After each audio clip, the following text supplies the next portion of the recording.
সুখবর সুখবর সুখবর।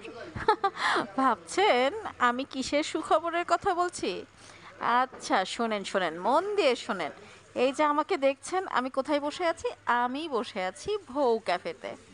এখন আবার অনেকে রাগ করবে, ওমা, আবার দোকানে প্রমোশন করতে আসতে? না রে ভাই, তা না। কত রকমের অভিজ্ঞতা যে হচ্ছে, তার মধ্যে আমার খুব ভালো যে অভিজ্ঞতা সেটা হচ্ছে প্রতিদিন বসে বসে পাত্রী দেখার পর্ব দেখি। হ্যাঁ, আমার রেস্টুরেন্টে অনেকেই আসে পাত্রী দেখতে। মেয়ে পক্ষ আসে, ছেলে পক্ষ আসে, মেয়ে পক্ষ ছেলে পক্ষ উঠে বাইরে যায়, তারপর আবার ছেলে মেয়ে দুজন পিটি পিটি করে নানা রকম কথা বলে। হ্যাঁ, চালাক চালাক ছেলে যারা, তারা হচ্ছে দই ফুচকার ওপর চাপ, মানে চালিয়ে দেয়। কত বিল আসে আর দই ফুচকা। আর যারা সিরিয়াসলি দেখে তারা কিন্তু অনেক টাকা বিল করে। তো সস্তায় পাত্রী দেখতে চাইলে চলে আসবেন কোথায়? আমার কাছে।